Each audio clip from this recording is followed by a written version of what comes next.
ऐसी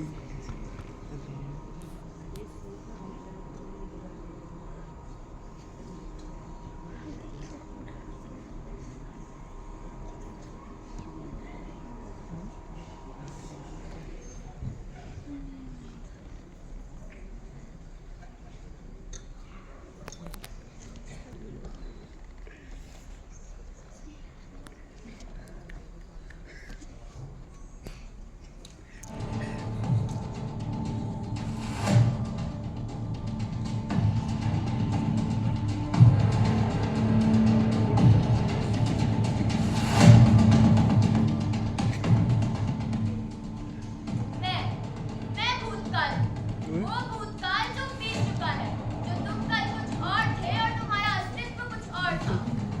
मैं तुम्हारा वर्तमान, यानी तुम्हारा आज, वो आज जिससे सब, वो आज जिस पर सब निर्भर करता है। पर तुम मुझसे ही तो हो, मेरे बिना तुम्हारा क्या अस्तित्व है? और अगर मैं नहीं, तो तुम्हें याद कौन रखेगा?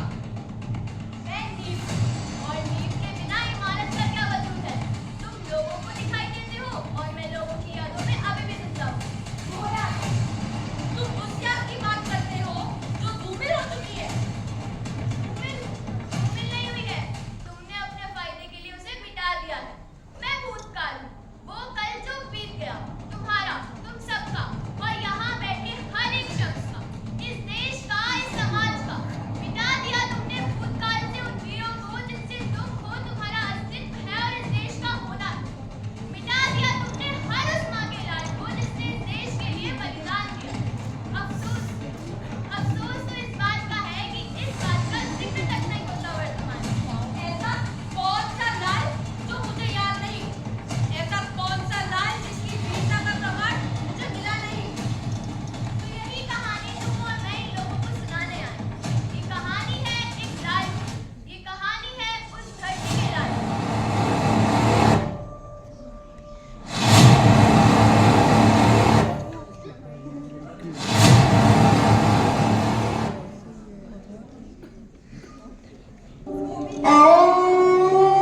अंग्रेज हमारे देश में नहीं, इनके आने के बाद तो मानो सब खत्म सा ही हो गया। वो खुशहाल जीवन, वो खुला आसमान और साथ मिलजुल कर रहना। अब तो ना वो खुशहाल जीवन है, ना वो खुला आसमान, और ना ही साथ मिलजुल कर रहना। इन नौजवानों को कैसे बताएं? अब इससे आजादी नहीं मिलने वाली है हमें। हमारा बचपन, हमारी जवानी और अब बुढ़ापा, ये सब देख देख कर कट गया है।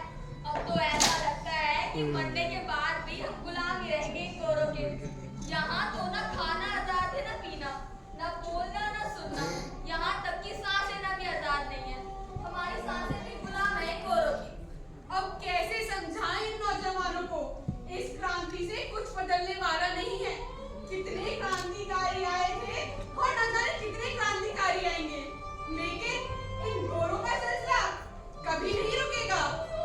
ये गोरों का काला कानून है। मानो भारत को इस कदर खा गया जैसे लकड़ी पर लगी कीमत खा जाती है। पूरा भारत ही खोखला करके रख दिया। अरे भाई, कभी इन्होंने हमें जात धर्म के नाम पर लड़वाया, तो कभी ये सोचकर तो खून खौलता है। पर हम करें भी तो क्या करें?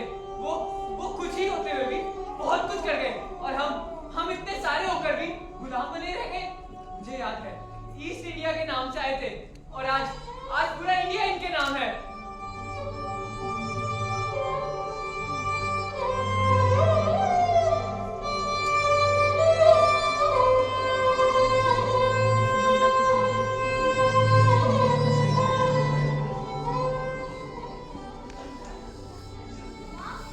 माँ बहुत भूख लगी है, माँ कुछ खाने को दे दो।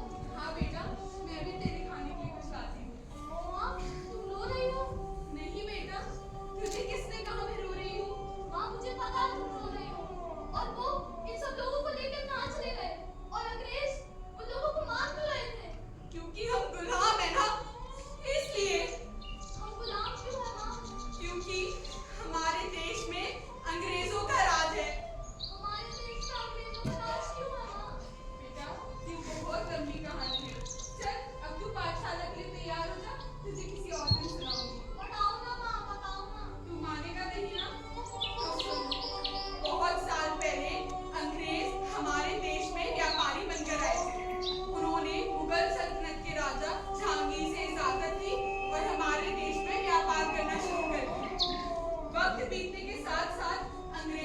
व्यापार में मुनाफा तो कमाया ही, साथ ही साथ हमारे देश के राजाओं, वजीरों और नवाबों के साथ दोस्ती करी।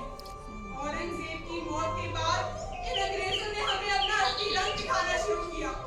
जानवरों से ज्यादा कुछ नहीं समझते थे हमें। हमारी फसलें लूट लेते थे, लगान वसूल करने के लिए हमारी जान लेते थे, घरों में आग लगा देते थे बेटा। पर अब तो न जाने क्या हो गया है इस देश को। माँ, लेकिन लाखों तो करोड़ों से कम होते हैं ना। हाँ बेटा, तो लाखों करोड़ों से कम होते हैं। तो अगर हम इन अंग्रेजों की गिनती से ज्यादा है तो हम इन्हें यहाँ से भगा क्यों नहीं देते? एक दिन बड़ा होकर मैं इन अंग्रेजों को अपने देश से भगा दूंगा। उसके लिए मुझे कुछ क्यों ना करना पड़े। चल अब ज्यादा बातें ना बना, पाठशाला में देर हो गई ना तो मास्टर जी मुर्गा बना देंगे। अरे माँ, मास्टर जी मुझे मुर्गा नहीं क्रांतिकारी बनाएंगे, जिससे मैं अपने सुनहरे भारत को फिर से सोने की चिड़िया बना दूंगा। तुम देखना माँ, तुम देखना। चल तू पाठशाला जा, मैं तेरे लिए खाने के लिए कुछ लाती हूँ।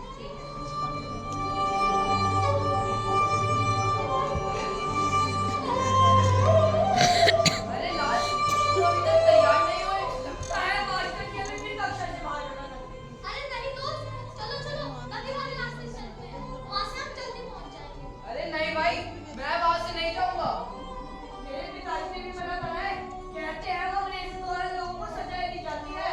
अरे क्यों डरते हो तुम इतना? मैं कल ही अपने मामा के साथ उस नदी वाले रास्ते से आया हूँ, जिसका ऐसा कुछ देखने को नहीं मिला।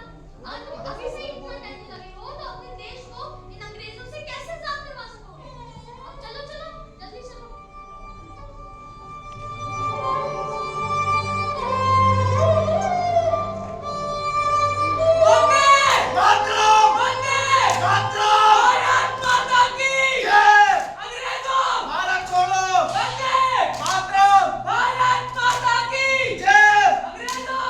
लाल, चल वापस चलते हैं। चल बोला था ना यहाँ से मत आओ। मारो इन सबको। ये गुलाम लोग ना ऐसे नहीं सुधरेंगे। इन्हें सुधारना हमें आता है। You bloody dog, understand law, or I will teach you the law. You will regret the day you were born. जब तक तुम लोग लगान नहीं भरेगा, तब तक ये चाबुक नहीं रुकेगा। फिर चाहे तुम्हारी चमड़ी गल हो जाए, you bloody idiot! टूटा है, बाहर निकलो। भारत माता की जय! भारत माता की जय!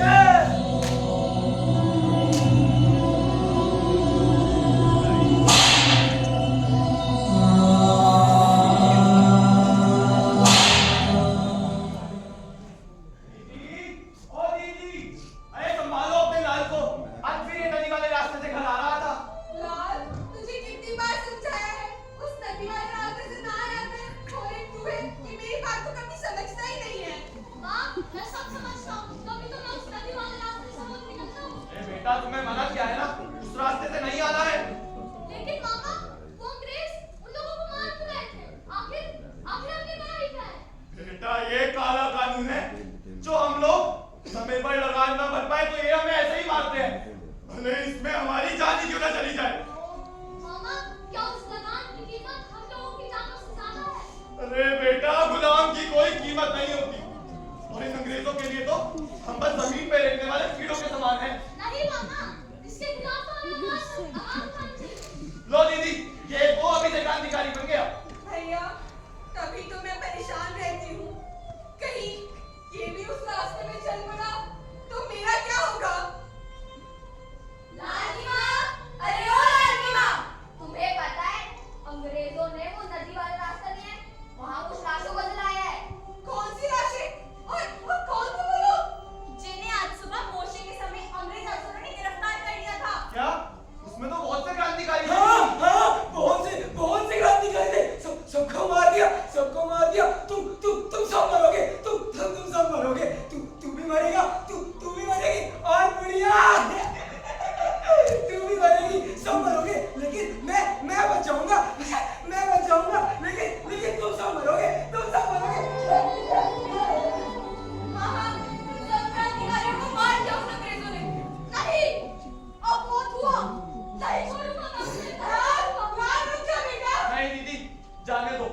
कम उम्र का घाव है, भरते भरते समय लगेगा।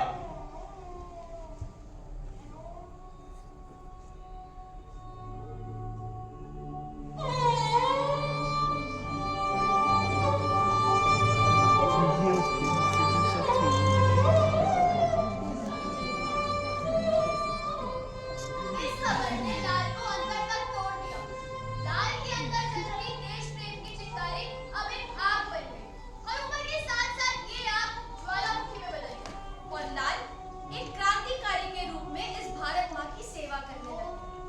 लाल का सिर्फ एक ही मकसद था, इस देश को अंग्रेजों से आजाद करवाना।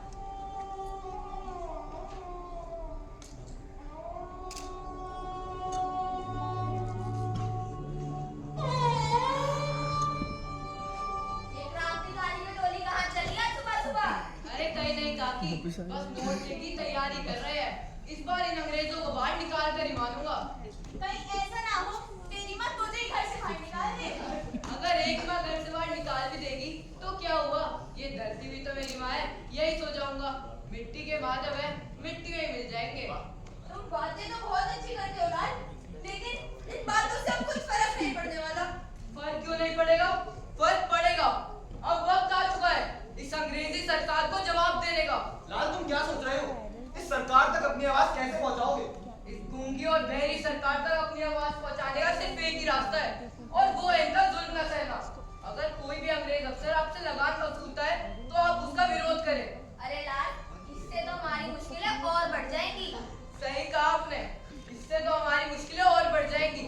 जैसे पहले तो हम बड़े सुकून की जिंदगी जी रहे हैं, हम पहले भी इनके गुलाम थे, आज भी इनके गुलाम हैं, और ना जाने कब तक ऐसे ही गुलाम बने रहेंगे इन अंग्रेजों के। अगर हम आज एकजुट ना हुए तो ना जाने कब इस गुलामी की जंजीरों से हमें आजादी मिलेगी। अगर इस गुलामी से आजादी चाहते हैं आप लोग तो लड़ो अपने लिए, लड़ो एक दूसरे के लिए, लड़ो अपने अधिकारों के लिए। हमें एकजुट होकर इस अंग्रेजी सरकार को दिखाना होगा कि बस अब ये जुल्म हम और नहीं सहन करेंगे।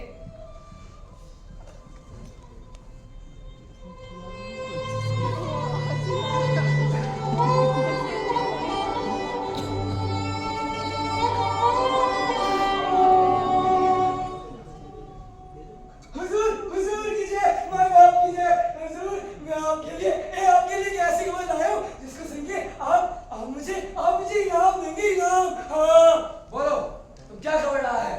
साहिब, वो जो लाल है ना, वो सबको इकट्ठा कर रहा है। हाँ। What do you mean? भाई बाप, वो बोलता है कि अंग्रेजों को भगाने के लिए हम सबको एक होना पड़ेगा, और कहता है कि आपकी कोई भी लगान समय में न भरी जाए और न ही आपको कोई जुल्म सहे। भाई बाप, वो सारे क्रांतिकारी को इकट्ठा करके हिंदुस्तान में क्रांति लाना चाह रहे हैं। हाँ, क्रांतिकारी बन रहा है। और बताओ, और क्या बोलता है तुम्हारा लाल? हमारा लागा भाई बाप, हमारा लागा, हमारे तो आप है जो हमारा पालन पोषण। अरे इसकी क्या जरूरत थी भाई बाप? He's a very dangerous man. Officer, arrest him immediately. Okay sir, तुम हमको उसका ऐसे ही एक खबर देते रहो। जरूर साहब, जरूर। और हाँ, जरूर साहब, जरूर साहब, जरूर।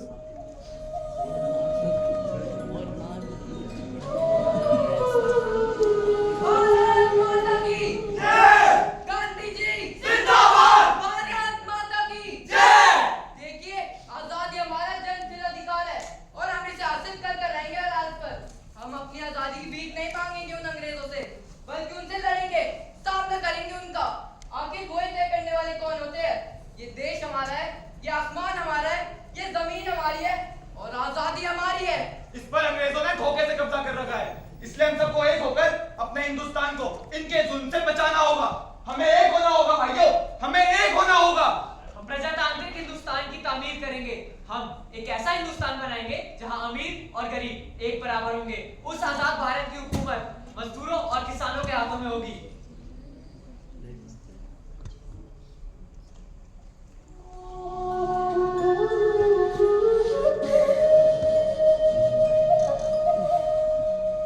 भारत छोड़ो आंदोलन में शास्त्री जी ने अभूतपूर्व योगदान दिया।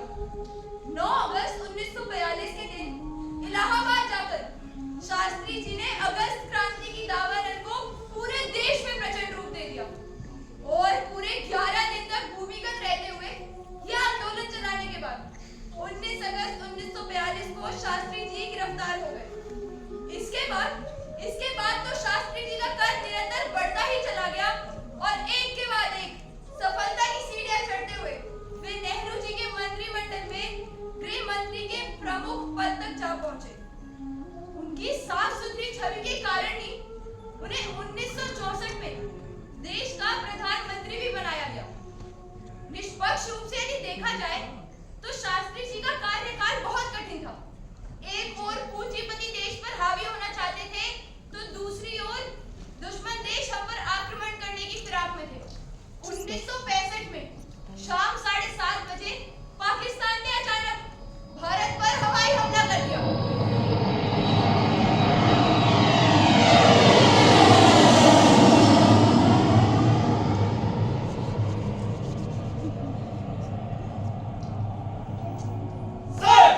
सर हमें इंफॉर्मेशन मिली है।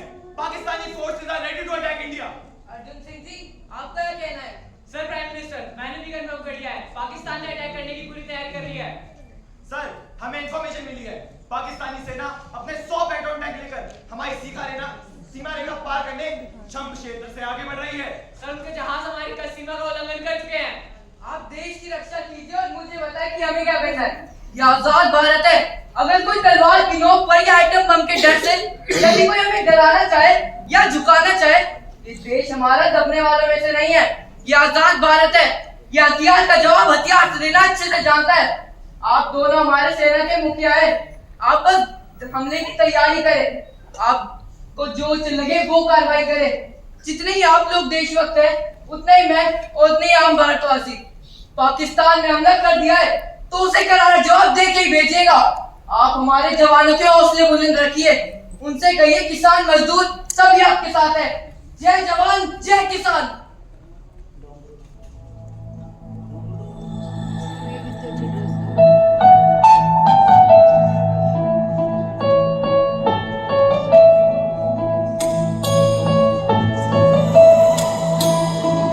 बादल का कतरा आंचल से झांके, आंचल से झांके,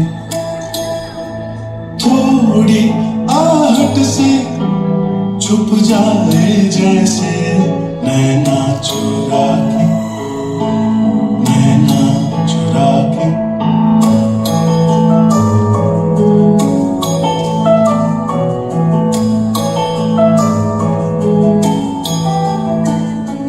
कब से रखा है खुद से छुपा के, खुद से छुपा के।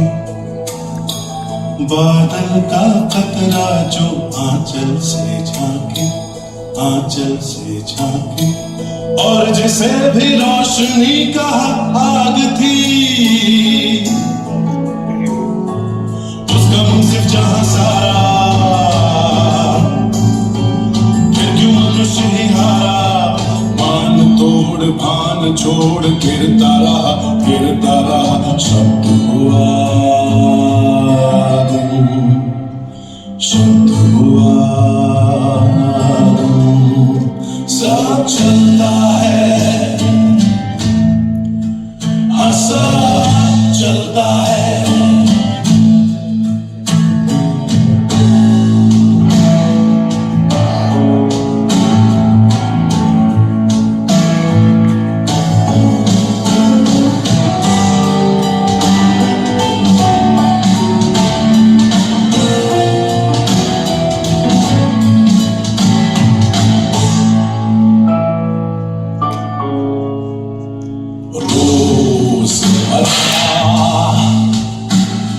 मुझ में ही कहीं मेरा यकीन गुमशुदा है, मुझसे ही कहीं मेरी जमीन।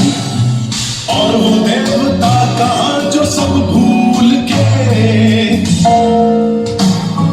कंठ से हरे सारा। फिर क्यों मनुष्य ही हारा।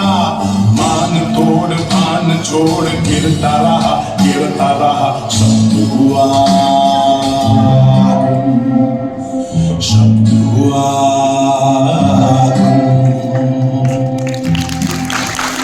सब चलना है,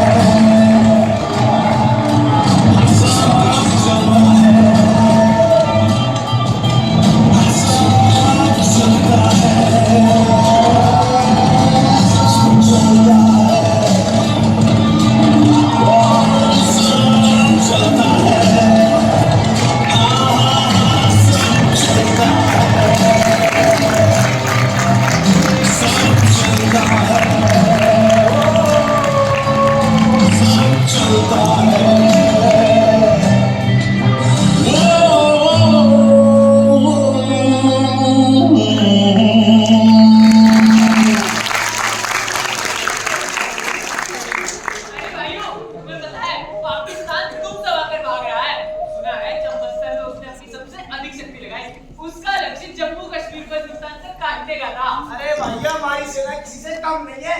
पहले दिन पाकिस्तानी सेना के 18 टैंकों को नष्ट कर दिया है। अरे अब तक की 3 दिन की लड़ाई में पाकिस्तान को अमेरिका से 4 मिलियन 70 पैटों के टैंक को नष्ट कर दिया है और भारत के सिर्फ 4 टैंकों को ही नुकसान हुआ है। अगर हमारी सेना ऐसे ही लड़ती रही तो देखना भाइयों, जल्द ही लाहौर से लेकर कराची तक अपना ही तिरंगा लहराएगा। अरे भाई लाहौर और कराची तक नहीं, पूरे पाकिस्तान में कहो। अरे जियो लाल बहादुर जियो, तो प्रधानमंत्री हो तो ऐसा हो। माँ बाप ने क्या सही नाम रखा है, लाल बहादुर। ताऊ, मेरा मन तो ये करता है मैं भी फौज में भर्ती हो जाऊं और ये लाहौर कराची इन सब पर कब्जा कर लूं। बेटा जितनी हमारी फौज लड़ रही है ना, उतनी इन पाकिस्तानियों के लिए काफी है। और फिर हम तो किसान है ना, अगर तुम सच में प्रधानमंत्री के हाथ मजबूत करना ही चाहते हो तो जमकर खेतीबाड़ी करो, जिससे हमारी फौज में अनाज की कमी ना हो। जमकर और दिल लगाकर पूरी जान से खेतीबाड़ी करो। हाँ, ये बात तो तुमने बिल्कुल ठीक किया। तो देखो भाइयों, लड़ाई एक ना एक दिन तो खत्म होगी ही ना। उसके बाद जो हमें मुसीबतों का सामना करना पड़ेगा, उसके बारे में कभी सोचा है? इसीलिए मैं कहती हूँ उपज 2 गुनी 4 गुनी करनी चाहिए। अरे मिल मजदूर अपने मिल में काम करे और हम किसान अपने खेतों में। इसका मतलब तो ये हो गया ताऊ, एक बेटा लड़ाई के मैदान में और एक खेत खलियान में। ये तो हमारे घर में ही नारा हो गया, जय जवान जय किसान। कितने भाग्य की बात है, आज हमारे देश का प्रधानमंत्री हमारे बीच का बना है। गरीबी में बना है, लेकिन गरीबी को भूला नहीं है। उन्हें पता है पेट की आग कितनी मुसीबत लाती है। इसलिए लाल बहादुर शास्त्री जी ने कभी भी हमारे देश को विदेशी बैसाखियों पर खड़ा नहीं होने दिया।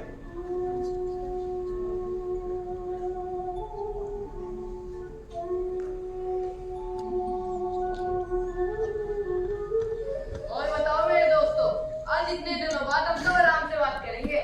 शास्त्री जी, सुरक्षा परिषद ने 20 सितंबर को जो पाकिस्तान और हिंदुस्तान युद्ध विराम का जो प्रस्ताव पास किया था, क्या आपने उसे स्वीकार कर लिया है? जी हाँ, शास्त्री जी क्या कहा गया उस प्रस्ताव में? बस यही कहा है, युद्ध विराम लागू होते ही दोनों देशों के सैनिक जहाँ 5 अगस्त को थे वो वहीं चले जाए। इस प्रस्ताव की पहल सोवियत अध्यक्ष एलेक्सी कोसिन साहब ने की। तो अब ताज कर जाएंगे। जी हाँ, जाना ही पड़ेगा। अरे शास्त्री जी, वो अयूब खान तो बहुत बोल रहा था कि अपने पेटावन टैंक लेके टहलता टहलता दिल्ली तक पहुंच जाएगा। वो समझते थे धोती वाला क्या लड़ेगा, लेकिन जब ये धोती वाला टहलते टहलते लाहौर पहुंच गया तब उन्हें पता चला। तो शास्त्री जी, आप ताशकंद कब जा रहे हैं? 4 जनवरी को।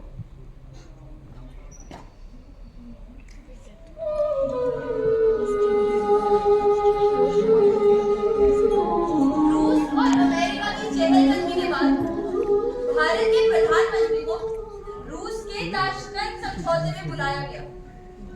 शास्त्री जी ने भी ताशकंद समझौते की हर शर्त को मंजूर कर लिया, लेकिन पाकिस्तानी जीते इलाकों को लौटाना उन्हें हरगिज स्वीकार नहीं था। अंतर्राष्ट्रीय दबाव में शास्त्री जी को ताशकंद समझौते पर हस्ताक्षर करना ही पड़ा। पाकिस्तानी प्रधानमंत्री अयूब खान के साथ युद्ध विराम पर हस्ताक्षर करने के कुछ घंटे बाद ही शास्त्री जी का निधन हो गया। 11 जनवरी 1966 की रात भारत के तत्कालीन प्रधानमंत्री की मृत्यु हो गई।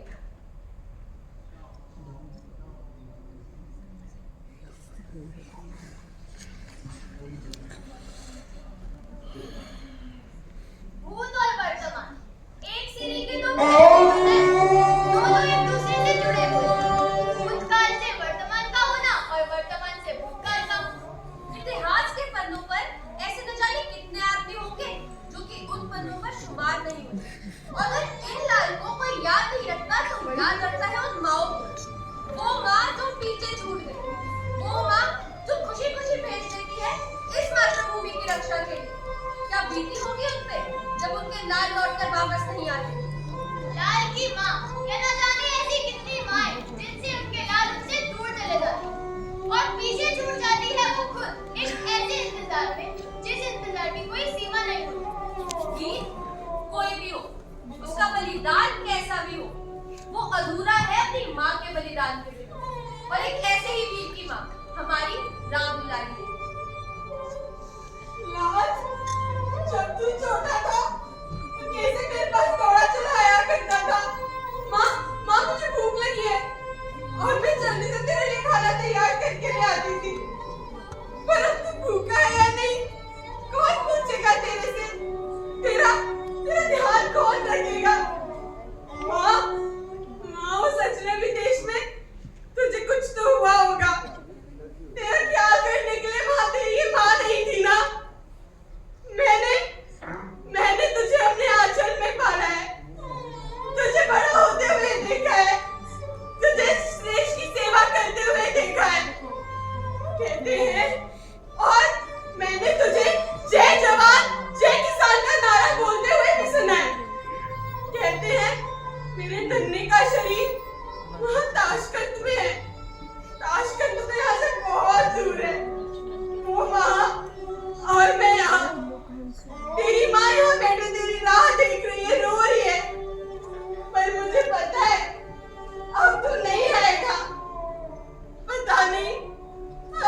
के हौसले में, खेत और खलियानों में।